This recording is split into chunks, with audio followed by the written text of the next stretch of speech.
নমস্কার বন্ধুরা, আবার চলে এলাম একটা নতুন রেসিপির সঙ্গে। আজকের রেসিপি হচ্ছে পাবদা মাছের ঝোল। ঝোল করবার জন্য প্রথমেই আমি মাছটা পরিষ্কার করে ধুয়ে নিয়েছি। তারপর তাতে দিয়েছি হলুদ,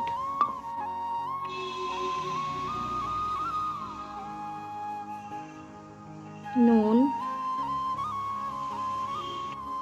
তেল দিয়ে ভালো করে মাছটা মেখে নিয়েছি।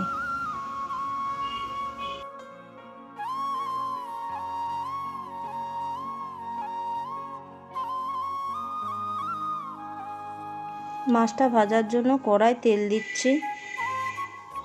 তেলটা গরম হয়ে গেছে, এবারে মাছগুলো ভেজে নিচ্ছি।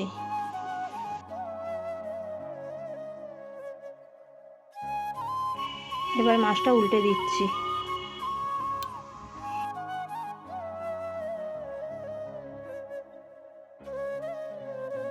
মাছটা ভাজা হয়ে গেছে। মাছ ভাজার তেলে আমি আলু বেগুনটা ভালো করে ভেজে নিচ্ছি।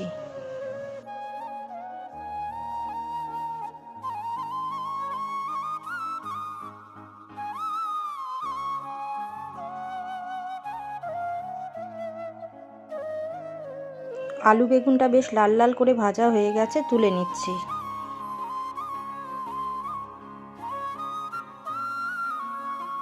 ওই তেলেই বড়ি ভেজে নিচ্ছি। বড়িটাও ভাজা হয়ে গেছে, তুলে নিচ্ছি। মশলার জন্য লাগছে টমেটো,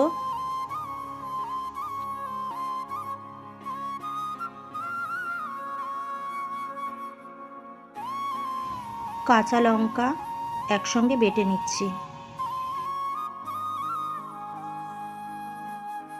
বেটে নেওয়া মশলাটা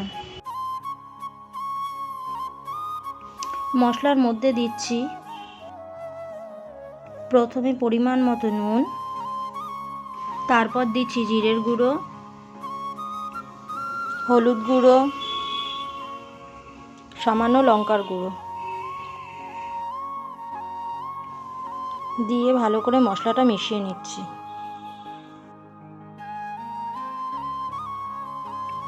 কড়ায় সামান্য তেল দিচ্ছি, দিয়ে কালো জিরে ফোড়নে দিচ্ছি।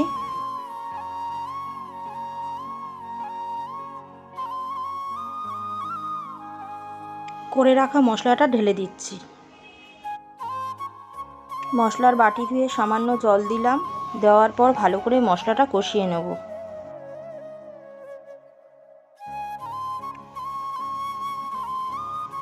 মশলাটা কষানো হয়ে গেছে, মশলা থেকে তেলও ছেড়ে দিয়েছে।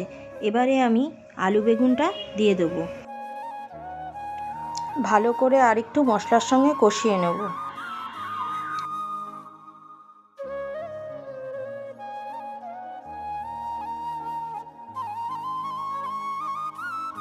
ওপর থেকে একটু ধনেপাতা ছড়িয়ে দেব।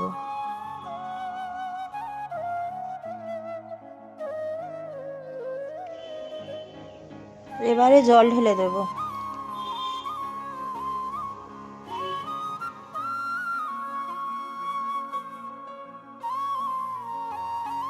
এবারে বড়ি ভাজাগুলো দিয়ে দেব।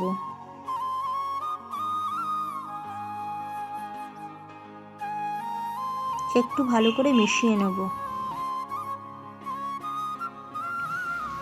ঝোল ফুটে উঠেছে, এবারে মাছগুলো দিয়ে দেব।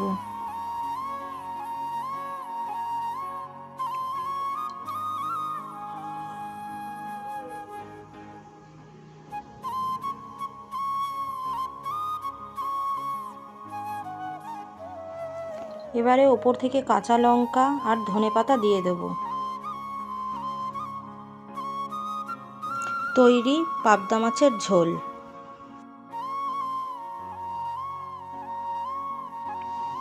রান্নাটা ভালো লাগলে লাইক, কমেন্ট, শেয়ার করবেন।